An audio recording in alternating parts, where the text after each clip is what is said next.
Welcome to the Evolve podcast. This is another episode that I am so excited to bring to you. As you can see, I have someone in the studio with me today, and that is part of my excitement. And I have been having so much fun today. You guys have no idea. Hopefully, we'll maybe tie that in at the end. But man, I just want to introduce you guys to somebody that this is just awesome for me. So, Mr. Chris McQueen and I worked together in the past, and we are just excited to start some new journeys together and talk about the things that are happening in today's world. We're gonna dive in, maybe not too deep, but we're gonna dive into some AI, and we're gonna dive into conversations about business and just different things we're seeing and noticing in how that's being used, and maybe some things that could help you guys do some research and start to dive into that as well, because it's affecting businesses, but more specifically, it's affecting small businesses, and it's doing that in two ways. It's either affecting you because you're not using it, or it's affecting you in a positive way because you are. And we'll probably touch on those things. But Mr. Chris McQueen, thank you so much for traveling all the way up here from Texas and spending the day with me. I am so grateful you're here. Yeah, Caleb, thanks for having me in. I've had a fantastic time. Your welcome to wonderful Canton, Ohio was excellent and perfect, and I wouldn't have it any other way. Really have enjoyed spending the last 24 hours with you. Agreed. So here's how I'm going to do this. I'm going to flip roles for this podcast because I think where you've been in this space, you've got a lot more of the research and some of the things you played with. I'm dabbling in those. Yeah. But I'm going to let you lead this podcast, kind of how we go, what direction we take, because it's more a conversation anyways. We don't have a big script in front of us. So yeah, what would you say we should start with? What do you want to dive into? Yeah, I think the obvious here is who's using AI right now and how are they using it? Is it in a disciplined way that they're working with it and trying to figure it out? Or if they're like some of my friends, especially in the construction and trades areas, they look at it and go, I don't know if I'm, and for those of you guys that are Trekkies out there, I don't want to know if I want to give the Borg my information yet. Google already knows me. Facebook already knows me. I don't know if I want something to know me intimately in that way. And It's a I don't want to have this. privacy concern? Yeah. Okay. And so from my perspective, how I'm seeing people interact with AI, as the grandpa millennial, we were having a conversation about that earlier. This is true. Maybe even great grandpa millennial. I am open to sharing my data, and I'm okay with that. I know the government has my fingerprints. I know that Facebook knows a lot about where I've been and who I've known for most of my life. There's not a lot of things to hide. And so at the end of the day, most of the information is already out there, whether we want it to be or not.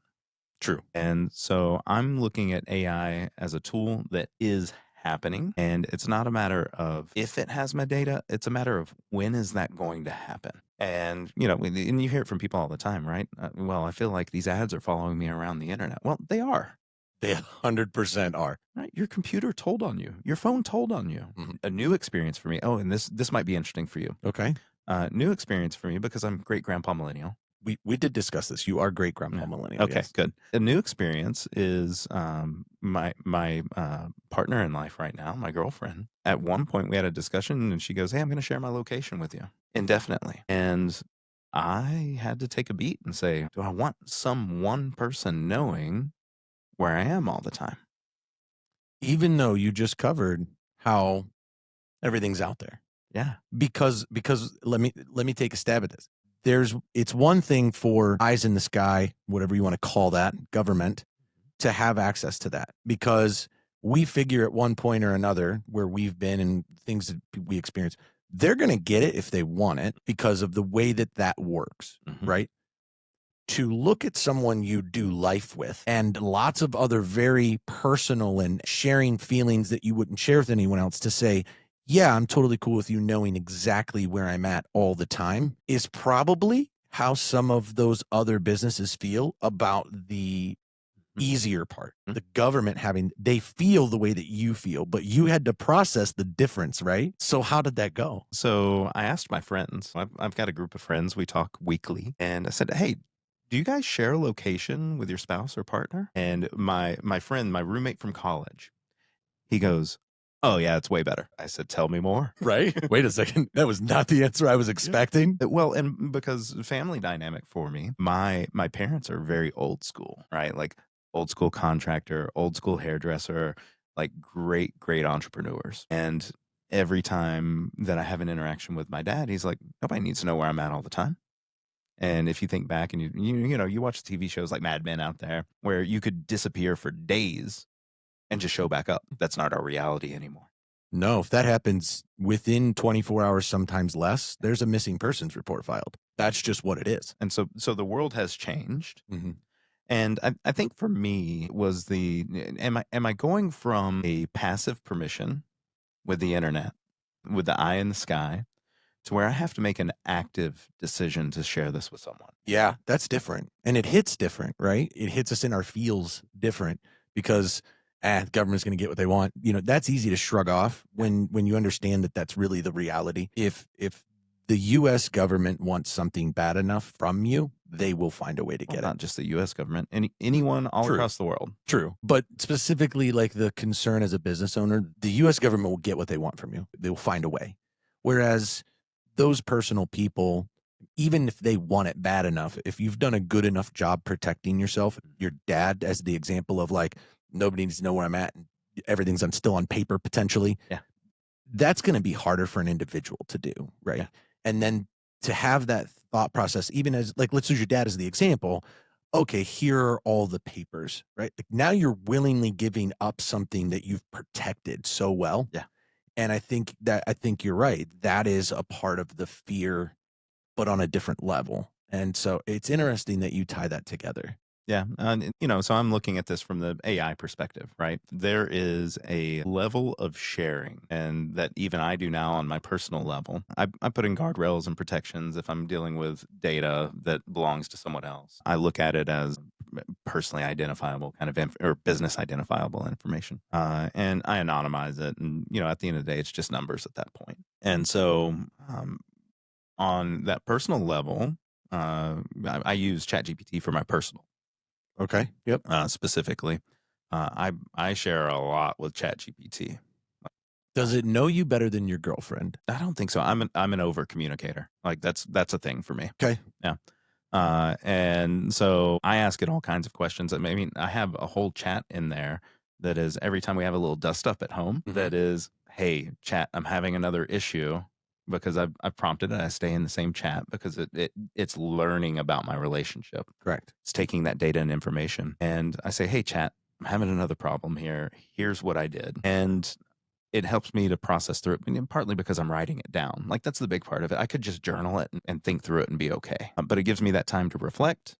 And then it gives me hey, these things may be happening. And there's always one or two nuggets in there that I go, I didn't really consider that. And I feel for me, it's made me a better partner. That's interesting. I don't know that I've used it to that level yet. And again, this is why I kind of wanted you to lead too, but it does make me consider other pieces of that, right? To your point, I've met a lot of people in spaces that are way worse than that. They're not just having dust ups. This is their life. It's a disaster. It's spiraling downhill. And, we've talked in the past that I don't know if I have it on my forehead or what it is, but usually if it's a close enough friend or an acquaintance, I have this thing that attracts people that want to talk about their relationships with me. And I'm decently good at it, right? And so I would ask that question of like, hey, if journaling's not your thing, have you tried using this scenario with AI? Not because you're looking for solutions, but I think to your point, I'm using that as a thought builder to personally grow and change the way I might view it because there's no emotion coming back to you when you implement that prompt, right? And I think that's why it works so well in business is because writer's block is a thing, stalling out is a thing, and the other thing that gets in everybody's ways is shiny object syndrome, right? And you're constantly chasing the new. If you stop and use it the way you've just described, but in every other aspect as a thought builder, not a solution solver right off the bat, it can solve problems. We'll get into that. But if you use it as a thought builder, I'd be very curious how other people find the use of that to be for them. How useful it is.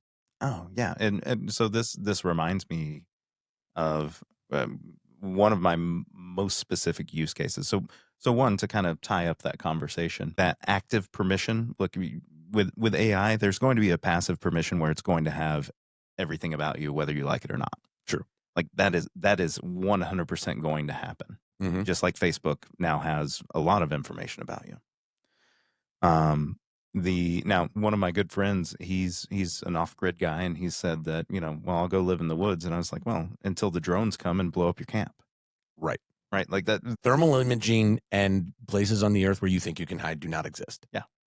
And so I think that's the big change in our world, is that we've given up a lot of our personal privacy. And I think in business and with business owners that I know, especially the hardy salt of the earth people, they want to fight against that because they remember a time where they could escape. Yeah. And they could be off grid. And it was one of it's a joy or pleasure. And I still get that from, going out on my motorcycle rides. Mary knows where I'm at all the time now. Yeah. Right. But I get some joy of, I don't have to be anywhere specific. I'm just going to ride until I get tired, and then I'm going to find a place. And so this active versus passive permission, it's going to happen. I'm okay with giving active permission to it right now. I think, to your point, moving on to that next topic, with how people choose to use large language models, and I use prompt generators. So they do a really good job. I can put in 3 or 4 bullet points of what I'm attempting to accomplish. Yeah. And then that prompt generator will do a full framework with that as a knowledge base. Yeah, and for anybody that's trying to understand what this means, just real quickly, take the laziest prompt you can think of, because you don't know how to use a tool yet in these large language models, and say that you want information on orange cats as the example, and it will build you are a animal research engineer at X company and you specialize, and it will give tasks and objectives. It will build that for you. So if you haven't explored with any of the prompt generator tools available, that's what Chris is referring to. So even if you're out there going, I don't even know how to use Chat GPT or prompt it to do anything good, so I can't use it, that's why we're talking about this. So yeah, continue. So one of my favorite use cases is when I want to explore an idea or topic. I want to know how I feel about that idea or topic, because being a consultant, I read and I listen to podcasts, and there's bits and pieces of information coming from everywhere. And so for me, it's about organizing my thoughts around something. So what I'll do is I'll go to this prompt generator and I'll say, hey, I want to explore my thoughts on, and it could be sales and marketing for an example, right? Something that you're an expert at. So ask me no more than 10 no more than 10 questions, but no less than 5 questions about sales and marketing and my thoughts on it. And then when I put it in the prompt generator, I'll also say I want to finalize my thoughts around one of the books I read recently was Blue Ocean Strategy. Right. So I want to finalize my thoughts around Blue Ocean Strategy. So ask me these 10 questions with that as a framework. And the bulk of what goes into that large language model, whether it's ChatGPT or Claude or Gemini or one of the other big ones that are out there, the bulk of the input is me downloading my brain. And sometimes when I'm going through it, I go, man, that was a great question. And then I'm actively thinking. I'm not asking ChatGPT to think for me. I'm thinking about it and saying, well, this is how I feel about it. And then part of the set of instructions, and I've worked with a lot of these like prompt pieces. Right. And that's key, right? Doing the prompts correctly. 1,000%. It will drastically change the outcome. And not to get too far off topic, but that is why you're going to start to see, if you haven't already looked at it, you can now go to school to be a prompt engineer, because the importance of prompting in a business and using AI is going to become more and more crucial in life than we've ever seen it. And so what ends up happening is I process through my thoughts and then go, hey, can you give me a synopsis of my answers and how I approach this? And sometimes I'll say, hey, here's 2 different versions of how I frame this out for you. And it puts it in a framework and says, hey, this is how you're thinking about the world. And here's the framework that you're actually using, but you're not aware of it yet. Kind of that you don't know what you don't know. Yeah. And so the output from it gives me an idea of where I want to go. And then for me, I can spin on that topic for a while because I'm doing deep thinking, big work. right? So I light bulb, and if we don't want to go too far down this, let me know. But I literally just thought of this as you said that. You could just prompt it after you've answered all the questions, right? Show me 2 versions of my answers and let me know if it's following a growth mindset or a fixed mindset, Oh yeah. right? Like for those out there trying to figure out how do I get better at X skill, X soft skill, Yeah. technical skill, whatever it is, find out if you're a growth mindset or a fixed mindset. Yeah. Because you might surprise yourself based on your answers how quickly you can fall into the fixed mindset. Yeah. And here's the thing, you could be a fixed mindset on just certain subject matter. So test the waters, but have you gone that deep with it, or have you just seen that because it gave you 2, you got a different view of that? Yeah, I haven't gone as deep as you have with the growth mindset versus fixed mindset. Okay. I think that's a really cool use case, though. Like, Right. I'm using it as a tool to explore myself, and I think that's a good way to think about it. Yeah. Okay. I just wasn't. We've talked. You've Yeah. tested a lot of different things. I've played with a lot of different things. That's one of the things that I think helps. I've done like a quick answer on a book I read or a video I watched, right? And I say, here's how I feel about that. And then what I get is, I want to know, is this growth mindset thought process or is this fixed? How do you view that based on the frameworks that are out there, right? Yeah. And it's impressive, and it helps you grow because then you go, oh wait, that's subject matter that is either personal and emotional, and I'm letting that dictate it, or this is just information I thought I had, and I might be wrong, Yeah. but I'm open, and because I'm open, it's viewed as growth mindset. Yeah. Okay. And I want to be really careful here, right? So my background at one point in my life, I thought I'll get a degree that's related to computers because it's a big thing. You know, I went to IT management and systems, and that's business management with a specialty in that, right? That's where I started. And there's a framework in data and management, and it's data, information, knowledge, and wisdoms. So data's uncollected, or it's collected, but it's just a big mess. It's a big pile of information. Not even information at that point.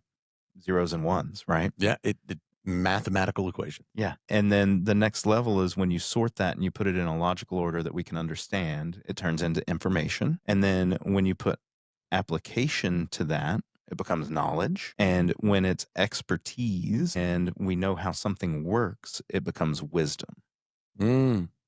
Right. So I don't know that the large language models will ever get to the wisdom level. Yeah. I don't see that happening either.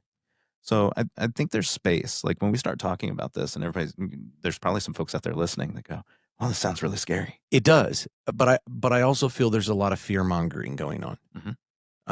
Because again, let's go back to what we just said.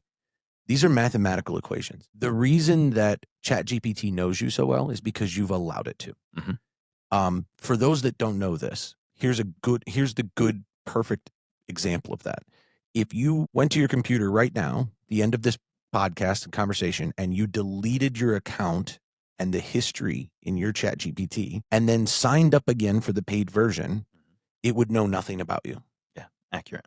Because that's how that's happening. So as you use these large language models, obviously the best and safest way, I want to say this just to protect, our suggestions and advice, but best way is to get a paid version, protect your privacy, choose not to share that information. And that's a setting that you can go in and turn on, right?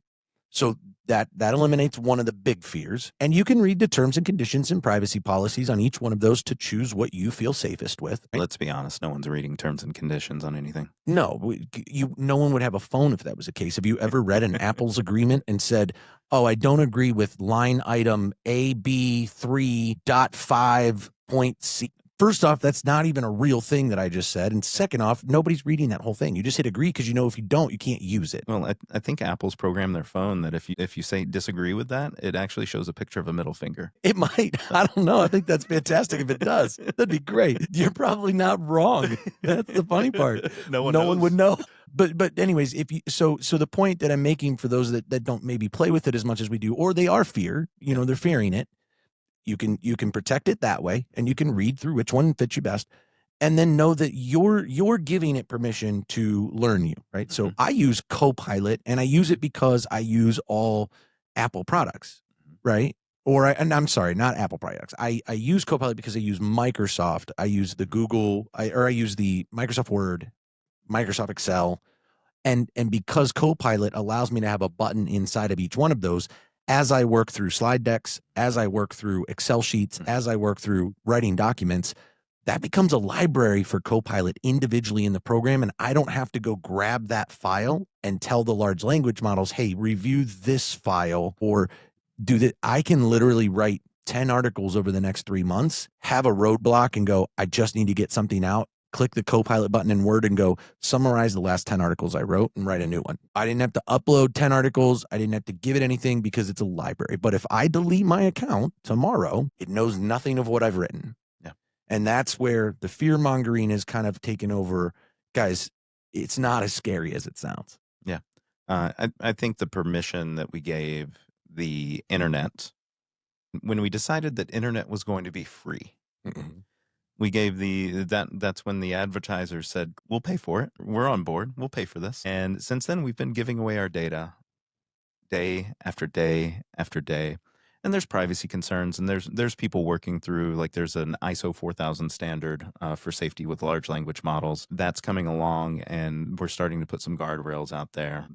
At the time of this recording, we just had a big faux pas with Grok, and they, we kind of took some guardrails off there to see what it would do. And look, every large language model has its place. Grok, for me, is amazing at what they call vibe coding. I've created, and you've seen them, full HTML pages of tools to use with my clients, which I never would have. I mean, these tools, if I didn't have AI to help build them for me, I would pay thousands of dollars for them to be built just at a proof of concept level. And so I'm really excited about the possibilities of saying, okay, well, for me and my build on that. So I'm getting in kind of use case scenarios a little bit. You're talking about Copilot, which I think is a great way to do it. I'm considering switching my primary large language model to Gemini because I am in the Google ecosystem in my business. And that would be helpful and an easier transition in my conversations. I think that ChatGPT does a great job with most things. Like, it's a generalist. I think it's the universal one. Yeah. Right. Everybody's got a universal thing they use. Right.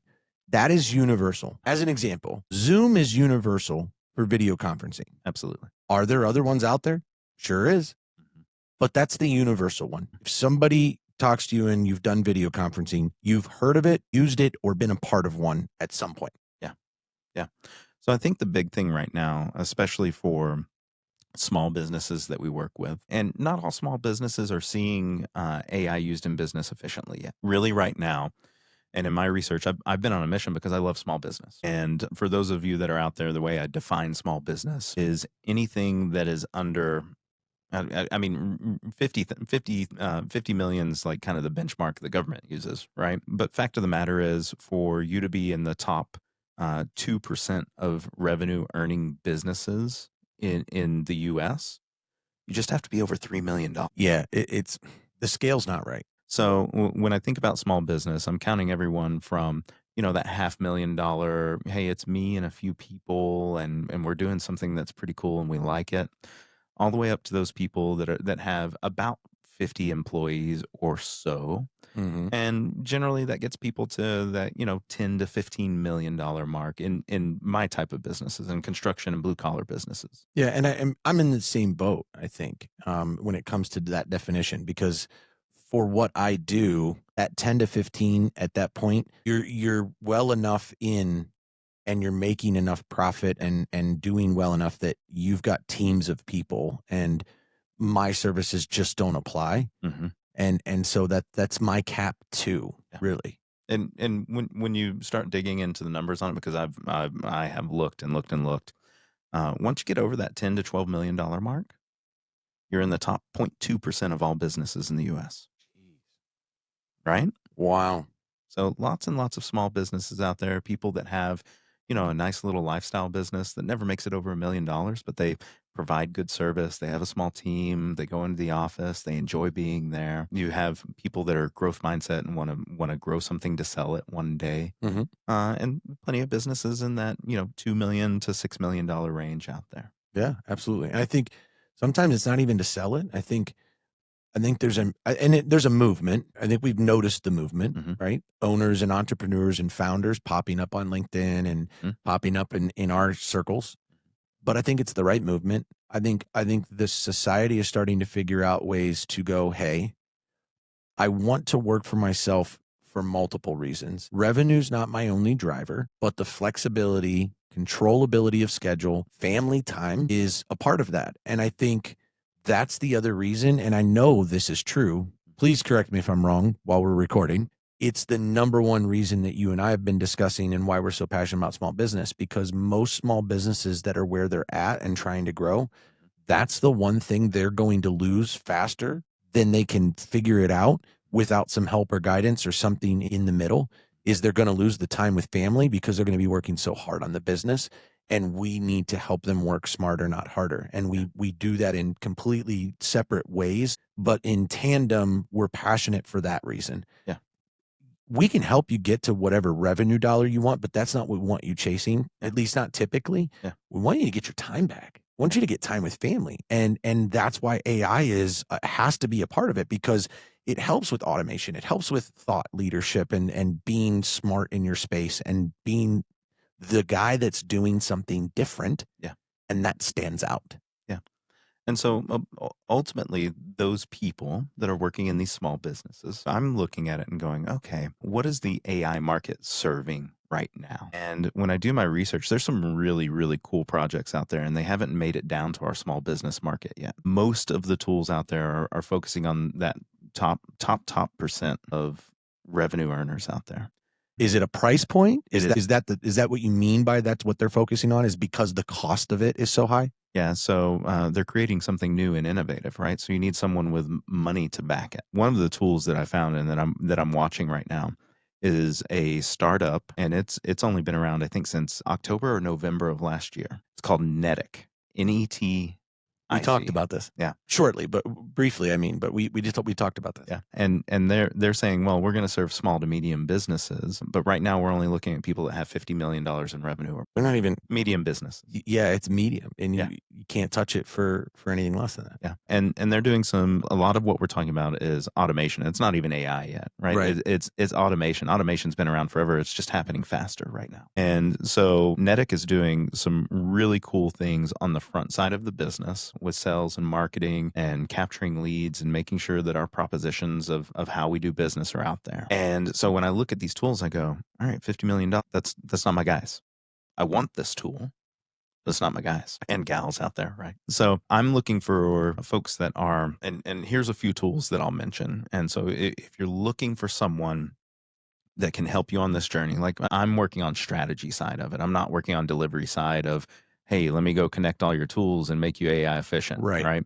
I'm actively looking right now for people that are part of the make.com community and the people that are in their marketplace that can serve the strategy that I work on with my owners. I'm looking for people that are working on, and my favorite one out there, and you guys that are interested in protecting your privacy. It is difficult. I tried to build with it and with coding, and I joke with my friends that code.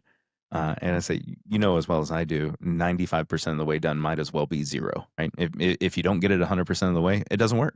And so I spent, and I had independently a client without me knowing. He called me on a Monday. He's like, "Yeah, I spent all weekend working with N8N to try and build an automation, and it didn't work." I say, "Yeah, it's hard. I've tried the same thing. I went down the same path as you." Even easier than that, I've tried with Zapier, and we were just talking about this. Like, if you don't know what you're doing to get all the triggers and different pieces to talk to one another in the process of building that, it doesn't work. So it doesn't matter how much time you spend on it. And so I'm looking in several different places. I'm a big Reddit user. I think there's great crowd information there on user experience. There's guys out there that talk about that being dark socials. That's a different conversation for another day, and we can have that conversation. Yeah, we're gonna have to save that one now. I think that's way too far in the weeds. No, that's way in the weeds for this. Yeah. We're already in the weeds. We are, but that's all right. But yeah, I'm looking for folks that are producers of this content through Make, through N8N, through Zapier, looking on their marketplace to find those people that I can connect with and say, hey, we have a problem you can solve. Help us solve this problem. Help us automate this platform so we don't have to work as hard, because that's what's happening in the $50 million plus businesses. There's whole platforms being built to serve those businesses right now.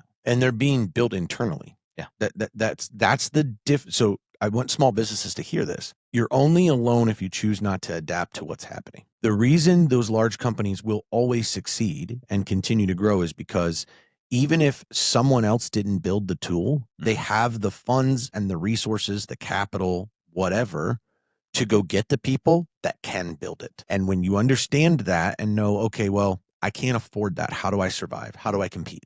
This is how you do that. Use AI tools with other AI tools to build your knowledge, your ability to do what you need to do to grow.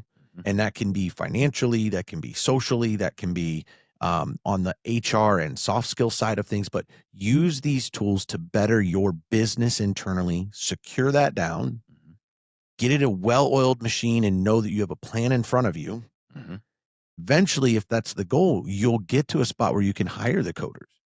And if you can't, we'll have new tools by the time you collectively get that piece done, and you won't feel further behind than you already do now. Yeah. It really fascinating world. There's so much going on. And look, I follow some people out there. Shout out to my friend Woody. He's doing an AI project, and I'll get that to you so it's in the show notes. But cool. Woody's mission this year, he's exited some software companies. He's a coder, and he set out on a mission this year to create a 100% AI automated business.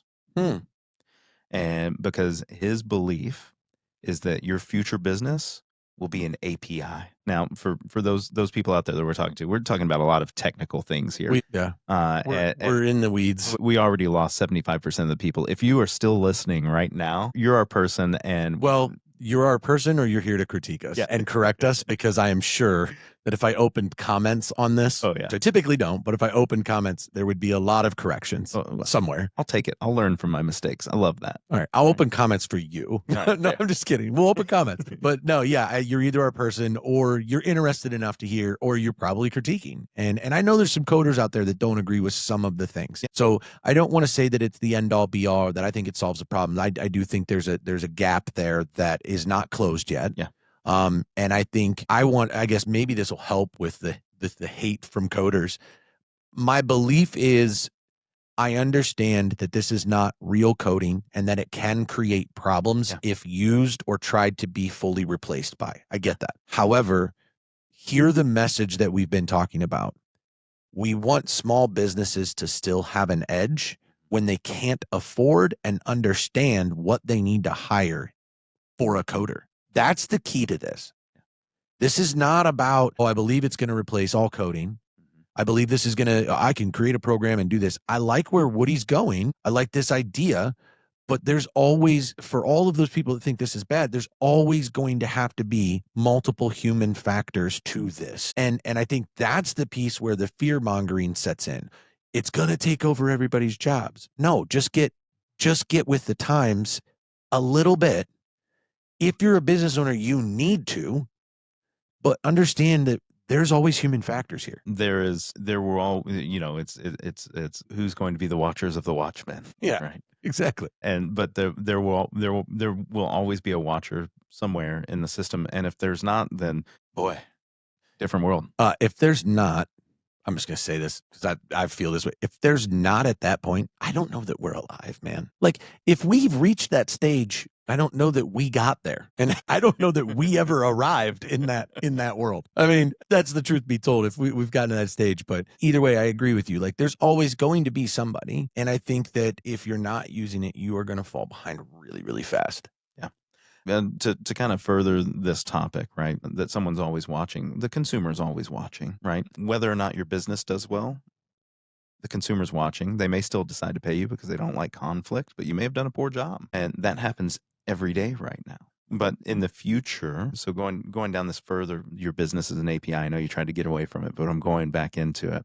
No, I really didn't. I did what we always do. I sidebarred for a second and went, what were we talking about? So what an API is when one computer program wants to talk to another computer program, they have to have a common language in the middle. And so an API is how computers and computer programs connect with each other to transfer information. It's their handshake. Yeah, correct.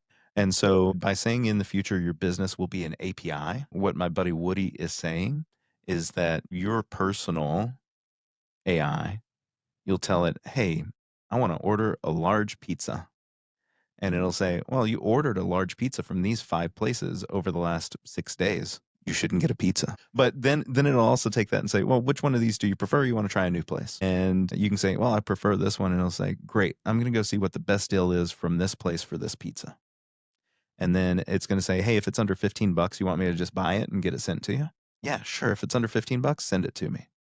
And it's going to go out and it's going to talk to that pizza place and it's going to talk to its API and it's going to say, hey, you got this thing? It's under $15. And it's going to go, yeah, I got it.